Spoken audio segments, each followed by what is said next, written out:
বিয়ে তাকদিরে মুবরাম, কিন্তু কার সাথে বিয়ে হবে এইটা তাকদিরে মুআল্লাক।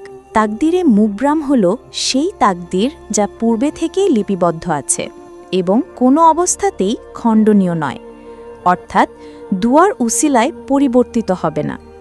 তাকদিরে মুআল্লাক হল যে তাকদির ঝুলন্ত সিদ্ধান্তের মতো থাকে, অর্থাৎ দুয়া চেষ্টার উসিলায় পরিবর্তনীয়। এবার বলি আসল কথা, যা আমি বলতে চাইছিলাম। অনেকেই একটা কথা বলে থাকেন, জন্ম মৃত্যু বিয়ে লিপিবদ্ধ আছে, এর কোনো খণ্ড হবে না। হ্যাঁ, কথা সত্য, তবে এখানে বিয়ে লেখা আছে বলতে এমনটা বোঝানো হয় যে জীবনসঙ্গী সুনির্ধারিত, কিন্তু মূলত এখানে ব্যাপারটা একটু ভিন্ন। কার বিয়ে হবে নাকি হবে না এটা সুনির্ধারিত, কিন্তু জীবনসঙ্গী কে হবে তা সুনির্ধারিত না, বরং এটা আল্লাহ সুবহানাহু ওয়া তাআলার ঝুলন্ত সিদ্ধান্ত। অর্থাৎ আপনি দোয়া এবং উত্তম রূপে খোঁজখবর নিয়ে প্রচেষ্টার দ্বারা একজন মনের মতো জীবনসঙ্গী পেতেও পারেন ইনশাল্লাহ।